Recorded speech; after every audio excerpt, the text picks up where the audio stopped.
আসসালামু আলাইকুম, সবাইকে স্বাগতম। প্রিমিয়াম কোয়ালিটির অসম্ভব সুন্দর এবং মাথা নষ্ট করা অরিজিনাল ইন্ডিয়ান সাদাবাহারের নতুন আরো একটা ডিজাইন চলে আসছে।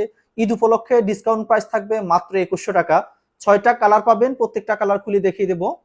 ড্রাগন কালার, পেঁয়াজ কালার, বেগুনি কালার, শ্যাওলা কালার, ইট কালার এবং মাস্টার্ড কালার। মাশাআল্লাহ, এত চমৎকার একটা ডিজাইন, সম্পূর্ণ নতুন আসছে এই ডিজাইনটা। এটা হচ্ছে দোপাট্টা, চমৎকার একটা দোপাট্টা। দোপাট্টার কাজগুলো দোপাট্টা পরে দেখিয়ে দিচ্ছি। এটা হচ্ছে কামিজটা, কামিজের লোয়ার পোর্শনটা, এখানে লোয়ার পোর্শনে কাট ওয়ার্ক করে ডিজাইন করা থাকবে। এখানে মাল্টি সুতার কাজ থাকতেছে, জারি সুতার কাজ থাকবে। অল ওভার কি কাজ করা আছে আপনারা দেখতেছেন, হেভি কাজ থাকতেছে ফুল বডিতে। এখানে সিকোয়েন্সের কাজ থাকবে, ম্যাচিং রেয়ন সুতার কাজ থাকবে। মাশাআল্লাহ, কাজগুলো দেখেন, কাজের ফিনিশিংটা